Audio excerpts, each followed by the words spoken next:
निवडणूक प्रचारादरम्यान ओवेसी यांनी हिंदूंना 15 मिनिटं मागितली होती आणि याच विधानाला प्रत्युत्तर देत हिंदू शरणी नवनीत राणा यांनी स्पष्ट शब्दात सांगितले, 15 मिनिट नाही तर 15 सेकंद कापी आहेत.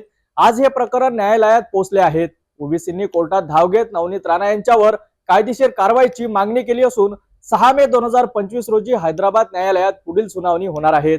या प्रकरणात नवनीत राणा यांचे वकील ॲडव्होकेट अविनाश रेड्डी आणि ॲडव्होकेट दिलीप कुमार यांनी जोरदार युक्तिवाद करत नवनीत राणा यांची बाजू मांडली. आता हिंदू शरणी नवनीत राणा कोर्टात काय उत्तर देणार?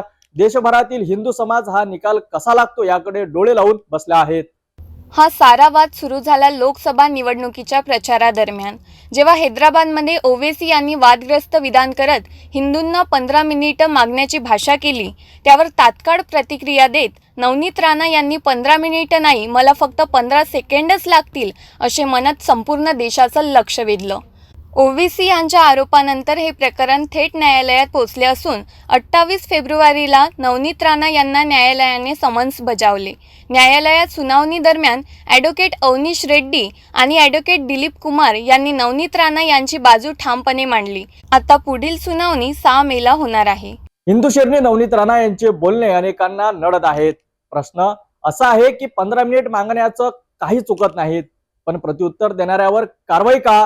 की फक्त न्यायालयीन लढाईत नाही तर विचारसरणीची ही लढाई आहे. नवनीत राणा 6 मे 2025 रोजी कोर्टात काय उत्तर देते हे पाहणं महत्त्वाचं ठरणार आहे.